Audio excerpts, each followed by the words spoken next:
નમસ્તે વિદ્યાર્થી મિત્રો, આગળના વિડીયોની અંદર આપણે નવા ચેપ્ટરની શરૂઆત કરી હતી, છઠ્ઠા ચેપ્ટરની શરૂઆત કરી હતી, રાઈટ. આઈ હોપ કે તમને નવા ચેપ્ટરમાં શરૂઆતમાં સમજ પડી હશે.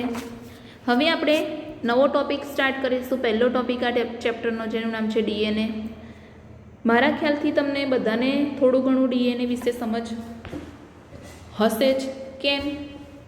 કેમ કે આપણે ઓલરેડી એ ચેપ્ટર વિશે ભણી ગયા છીએ, ડીએનએ વિશે ભણી ગયા છે, મતલબ રાઈટ, 11મા ધોરણમાં 9મા ચેપ્ટરમાં. તો એની પ્રાથમિક માહિતી મેળવવાની છે, ને ત્યાર પછી જે પણ સ્ટ્રક્ચર છે એના વિશે તમારે અભ્યાસ કરવાનો છે. તો જોઈએ આપણે સ્ટ્રક્ચર કે ડીએનએ એ ડીઓક્સીરિબોન્યુક્લિયોટાઇડ્સનો લાંબો પોલિમર છે. ડીએનએની લંબાઈની વાત કરીએ તો લગભગ 2.2 મીટર લાંબી છે. ડીએનએની લંબાઈ કેટલી છે? 2.2 મીટર છે. ડીએનએની લંબાઈ 2.2 મીટર લાંબો તંતુ છે, જે આપણા કોષની અંદર કોષ કેન્દ્ર, જે એનાથી તો ઘણું નાનું છે, 2.2 મીટરથી તો બહુ જ નાનું છે કોષ કેન્દ્ર, એની અંદર ગોઠવાયેલો છે. હવે તમે વિચાર કરો કે કેવી રીતે ગોઠવાયો હશે, રાઈટ.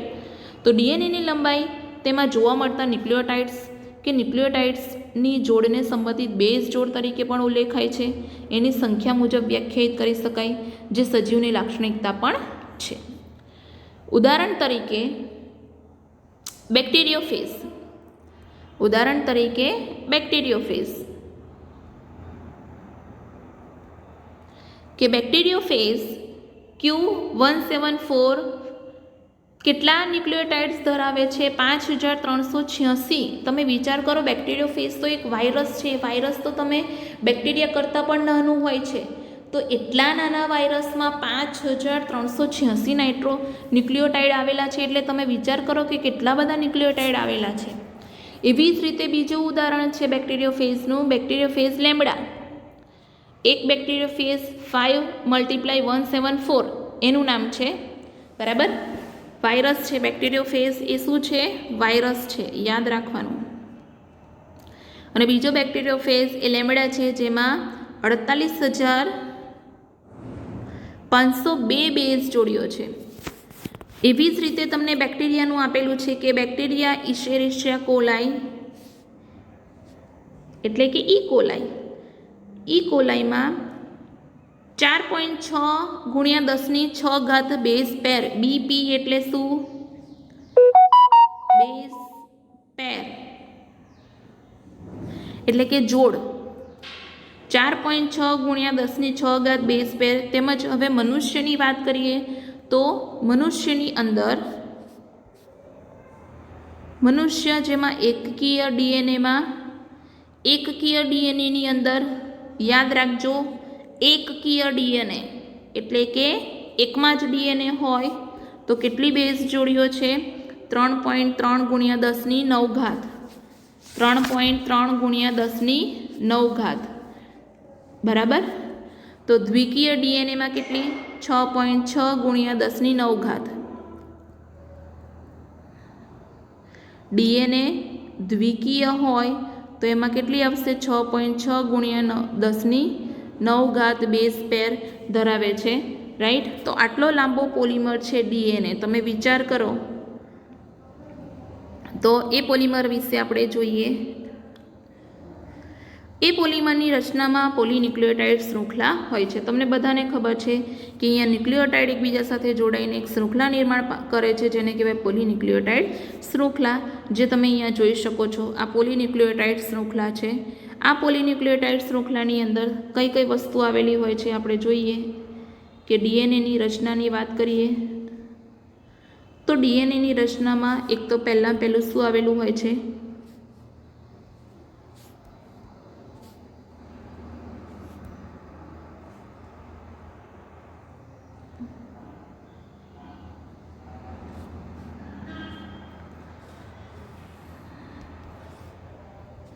ન્યુક્લિયોટાઇડ,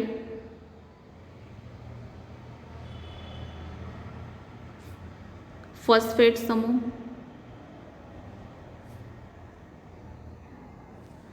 અને શું આવેલું હોય છે? શર્કરા. હવે શર્કરાની વાત કરીએ તો પેન્ટોઝ શર્કરા આવેલી હોય છે, પરંતુ કઈ શર્કરા આવેલી હોય છે? Deoxyribose શર્કરા,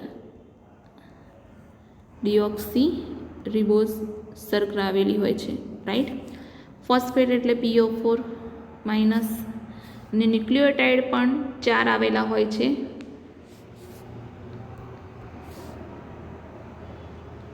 number 1 A for adenine,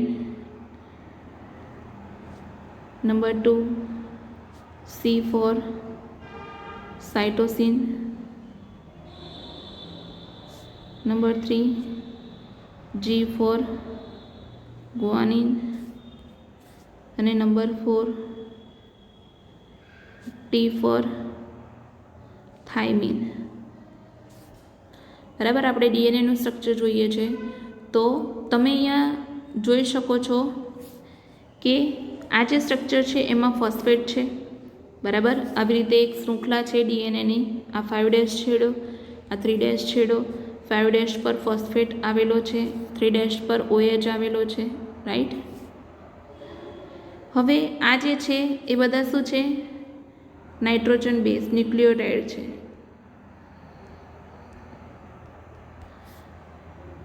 sorry, એ જે છે એ શર્કરા છે, ભૂલી ગઈ હું.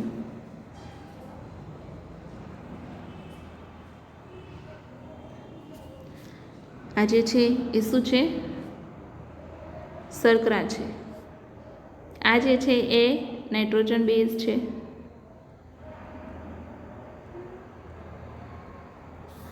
રાઈટ. તો આવી રીતે પોલીન્યુક્લિયોટાઇડ શૃંખલાનું નિર્માણ થાય છે. તમે અહીંયા આકૃતિમાં પણ, તમને બુકની આકૃતિમાં પણ અહીંયા આપેલું છે, તમે જોઈ શકો છો. બરાબર.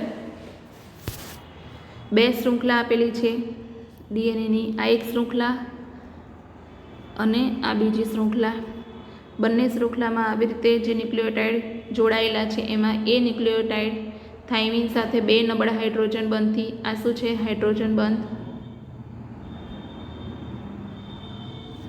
અને ગ્વાનિન એ સાઇટોસિન સાથે 2 નબળા હાઇડ્રોજન બંધ દ્વારા જોડાય છે. અને ખરેખર ડીએનએનું સ્ટ્રક્ચર આવી રીતે હોય છે. જુઓ, તમે જોઈ શકો છો ડીએનએનું સ્ટ્રક્ચર, રાઈટ. સમજાયું? બરાબર. આવડશે? જોઈએ આપણે ડીએનએનું સ્ટ્રક્ચર.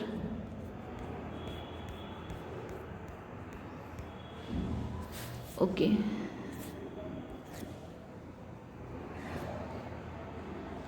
ચાલો આપણે પોલીપેપ્ટાઇડ શૃંખલા ડીએનએ અથવા આરએનએની રાસાયણિક સંરચનાને સંક્ષિપ્તમાં યાદ કરીએ કે ન્યુક્લિયોટાઇડના 3 ઘટકો હોય છે. મેં તમને પહેલાં જ સમજાવ્યું. નાઇટ્રોજન બેઝ, પેન્ટોઝ શર્કરા, જો આરએનએ હશે તો રિબોઝ શર્કરા હશે, અને ડીએનએ હશે તો ડીઓક્સીરિબોઝ શર્કરા હશે, અને ફોસ્ફેટ જૂથ. આ 3 ઘટકો આવેલા હોય છે. નાઇટ્રોજન બેઝ 2 પ્રકારના છે, પ્યુરિન અને પિરિમિડિન. પ્યુરિન એટલે AG અને પિરિમિડિન એટલે CTU. બરાબર. તો એની શોર્ટ કી હું તમને સમજાવું.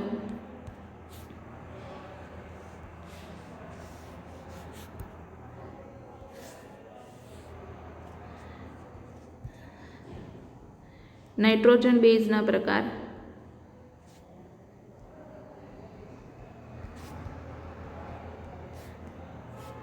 બે પ્રકાર છે, પ્યુરિન, પિરિમિડિન. બરાબર. પ્યુરિનમાં 2 જ છે, AG સુનતે હો એવું યાદ રાખવાનું. પિરિમિડિનમાં 3 છે, UNCT. A for adenine, G for guanine, U for uracil, C for cytosine, T for thymine. હવે જો આરએનએ હશે તો આ આવેલું હશે, આરએનએ હશે તો થાઇમિન હોતું નથી. અને જો આરએનએ નહીં હોય તો ત્યાં થાઇમિન આવેલું હશે. એટલે કે ડીએનએમાં તમારે એટલું યાદ રાખવાનું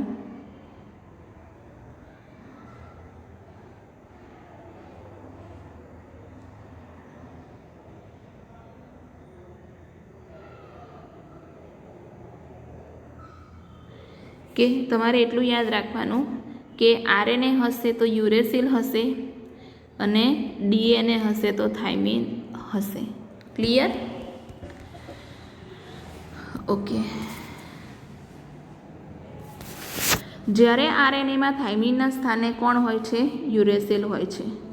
નાઇટ્રોજન બેઝ પેન્ટોઝ શર્કરાના પ્રથમ કાર્બનના OH સમૂહ સાથે ગ્લાયકોસિડિક બંધ દ્વારા જોડાઈને ન્યુક્લિયોસાઇડ બનાવે છે. આ તમે ન્યુક્લિયોસાઇડ વિશે ભણ્યા હતા. ન્યુક્લિયોસાઇડ એટલે શું? તો કે એમાં ફક્ત ને ફક્ત શર્કરા અને નાઇટ્રોજન બેઝ આવેલું હોય છે, ફોસ્ફેટ આવેલું હોતું નથી. એને કહેવાય ન્યુક્લિયોસાઇડ. એને શું કહેવાય? ન્યુક્લિયોસાઇડ. હવે ન્યુક્લિયોસાઇડ બહુ બધા પ્રકારના છે. ધારો કે એડિનોસાઇન અથવા તો આરએનએ હોય તો એડિનોસાઇન, ડીએનએ હોય તો ડીઓક્સી એડિનોસાઇન, એવી જ રીતે ગ્વાનોસાઇન, deoxyguanosine, cytidine, deoxycytidine, uridine, deoxy થાઇમિડીન. Right? જ્યારે ફોસ્ફેટ સમૂહ ફોસ્ફોએસ્ટર બંધ દ્વારા ન્યુક્લિયોસાઇડના 5મા નંબરના કાર્બનના OH સાથે જોડાય છે ત્યારે સંબંધિત ન્યુક્લિયોટાઇડ ડીઓક્સી ન્યુક્લિયોટાઇડ્સ જેનો આધાર હાજર શર્કરાના પ્રકાર પર રહેલો છે તેનું નિર્માણ કરે છે. એટલે શું કહે છે અહીંયા કે જેવી રીતે નાઇટ્રોજન બેઝ એ પેન્ટોઝ શર્કરાના પ્રથમ કાર્બનના OH સમૂહ સાથે જોડાય અને ગ્લાયકોસિડિક બંધ દ્વારા જોડાય, કેમ કે શર્કરા સાથે જોડાય તો શર્કરા સાથે ગ્લાયકોસિડિક બંધ જ બને છે, એટલા માટે ન્યુક્લિયોસાઇડ બનાવે છે. ન્યુક્લિયોસાઇડ બહુ બધા પ્રકારના જોઈએ આપણે. Right? Adenosine, deoxyadenosine, guanosine, deoxyguanosine, cytidine, deoxycytidine, uridine, deoxythymidine. અને જ્યારે ફોસ્ફોડાયસ્ટર બંધ દ્વારા ન્યુક્લિયોસાઇડના ફોસ્ફોડાયસ્ટર બંધ દ્વારા, અહીંયા કયો બંધ હતો? ગ્લાયકોસિડિક. અને અહીંયા કયો બંધ છે? ફોસ્ફોડાયસ્ટર બંધ. બરાબર? તો ફોસ્ફોડાયસ્ટર બંધ દ્વારા ન્યુક્લિયોસાઇડના 5મા નંબરના કાર્બન સાથે OH સાથે જોડાય તો સંબંધિત ન્યુક્લિયોટાઇડનું નિર્માણ થાય છે. એટલે કે જો 5મા નંબરના કાર્બન સાથે ફોસ્ફોડાયસ્ટર બંધ જોડાય તો ન્યુક્લિયોટાઇડનું નિર્માણ થાય છે. રાઈટ? બે ન્યુક્લિયોટાઇડ 3'5' ફોસ્ફોડાયસ્ટર બંધ દ્વારા જોડાઈને ડાયન્યુક્લિયોટાઇડનું નિર્માણ કરે છે. તમને ખબર છે કે જેવી રીતે આપણે 2 એમિનો એસિડ ભેગા મળીને પ્રોટીનનું નિર્માણ શું કહેવાય? ડાયપેપ્ટાઇડ બને છે. એવી જ રીતે અહીંયા 2 ન્યુક્લિયોટાઇડ ભેગા મળીને ફોસ્ફોડાયસ્ટર બંધ દ્વારા જોડાઈને ડાયન્યુક્લિયોટાઇડનું નિર્માણ થાય છે. અને આવા એક કરતાં વધારે ન્યુક્લિયોટાઇડ ભેગા મળીને પોલીન્યુક્લિયોટાઇડ શૃંખલાનું નિર્માણ થાય છે. તો તમને કોઈ પૂછે કે ડીએનએની રચનામાં કઈ શૃંખલા આવેલી છે? તો ડીએનએની રચનામાં પોલીન્યુક્લિયોટાઇડ શૃંખલા આવેલી હોય છે. 2 પોલીન્યુક્લિયોટાઇડ શૃંખલા આવેલી હોય છે જે અસંખ્ય ન્યુક્લિયોટાઇડ ભેગા મળીને બનતી હોય છે, એવું તમે કહી શકો. બરાબર છે? આ પ્રકારે નિર્મિત પોલિમરની શર્કરાના 5' છેડા પર મુક્ત ફોસ્ફેટ સમૂહ હોય છે. બરાબર?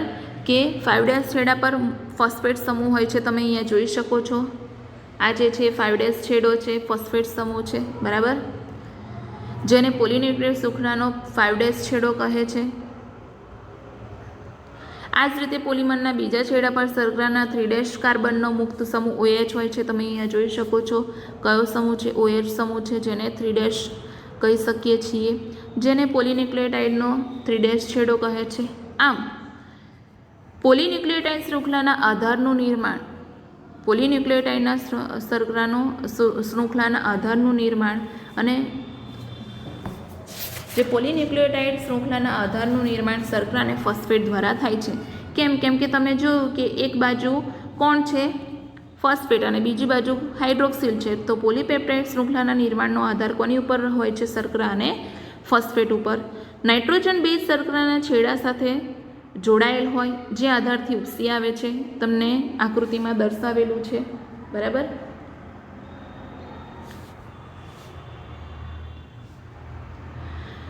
આરએનએમાં પ્રત્યેક અવશેષિત ન્યુક્લિયોટાઇડ રિબોઝોમના 2' સ્થાન પર એક વધારાનું OH જૂથ ધરાવે છે. આ યાદ રાખવાનું.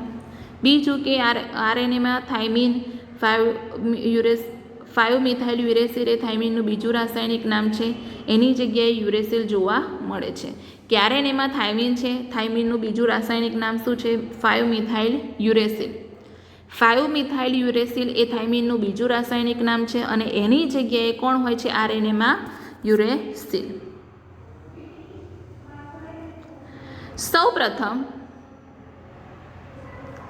સૌપ્રથમ ફ્રેડરિક મિશરે 1869માં કોષ કેન્દ્રમાં જોવા મળતા એસિડિક પદાર્થ તરીકે ડીએનએની ઓળખ કરી. કે ફ્રેડરિક મિશર નામના વૈજ્ઞાનિકે 1859માં કોઈ કોષના કોષ કેન્દ્રમાં એસિડિક પદાર્થ જોવા મળ્યો, જેને એસિડિક પદાર્થને ડીએનએ તરીકે ઓળખ કરી, જેનું નામ શું આપ્યું? ન્યુક્લિયેઇન નામ આપ્યું. જો કે આવા લાંબા પોલિમરનું તકનીકી મર્યાદાઓને કારણે અલગીકરણ કરવું મુશ્કેલ હતું, એટલા માટે લાંબા સમય સુધી ડીએનએની સંરચના વિશે સ્પષ્ટ માહિતી મળી શકી નહીં. એટલા માટે મોરિસ વિકલિંગ્સ અને રોઝલિન્ડ ફ્રેન્કલિન દ્વારા આપવામાં આવેલ એક્સરે વિવર્તનની માહિતીને આધારે 1953માં જેમ્સ વોટસન અને ફ્રાન્સિસ ક્રિકે ડીએનએની સંરચનાનું સરળ રચના આપી, પરંતુ પ્રખ્યાત જાણીતું બેવડી શૃંખલમય રચના ધરાવતું મોડેલ રજૂ કર્યું. કે મોરિસ વિલ્કિન્સ અને રોઝલિન ફ્રેન્કલિન દ્વારા એક્સરે વિવર્તનની માહિતી આપી અને એ માહિતીને આધારે 1953માં એટલે કે આપણો દેશ આઝાદ થયો એના પછી જેમ્સ વોટસન અને ક્રિક કે ડીએનએની સંરચનાનું સરળ બેવડી શૃંખલામય રચના ધરાવતું મોડેલ રજૂ કર્યું, જેમાં એમની સમજૂતીમાં બંને પોલિન્યુક્લિયોટાઇડ શૃંખલાઓની વચ્ચે રચાતી બે જોડ મુખ્ય બાબત હતી અને ઉપરયુક્ત બેવડા કુંતલમય ડીએનએની સમજૂતી ઇરવિન ચારગ્રાફના અવલોકનોને આધાર પણ હતો, જેમાં તેઓએ જણાવ્યું કે એડેનિન થાઇમિન સાથે અને ગ્વાનિન સાઇટોસિન વચ્ચેનું જે પ્રમાણ છે એ પ્રમાણ અચળ અને એકબીજાને સમાન રહે છે. કે એડેનિન અને થાઇમિન, ગ્વાનિન અને સાઇટોસિન વચ્ચેનું જે પ્રમાણ છે, જે ગુણોત્તર છે, અચળ રહે છે અને એકબીજાને સમાન રહે છે.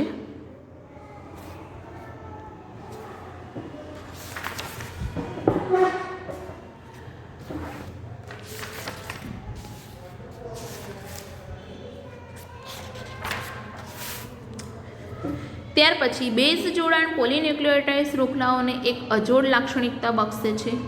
આ બંનેને એકબીજાની પૂરક કહેવાય છે.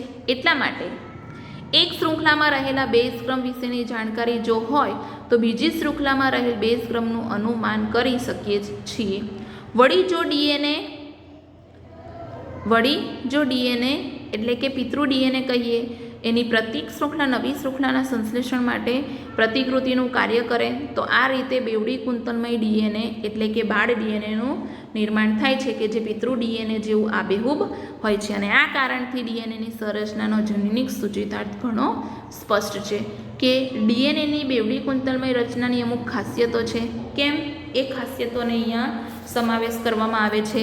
કેવી રીતે એક ડીએનએમાંથી બે ડીએનએ મેળવવામાં આવે છે, તો એક ડીએનએમાંથી બે ડીએનએ મેળવવા માટેની બહુ ડિટેલમાં થિયરી છે, જેને કહેવાય ડીએનએનું સ્વયંજનન, જે આપણે આ ચેપ્ટરમાં આગળ આવશે ત્યારે એનો અભ્યાસ કરીશું.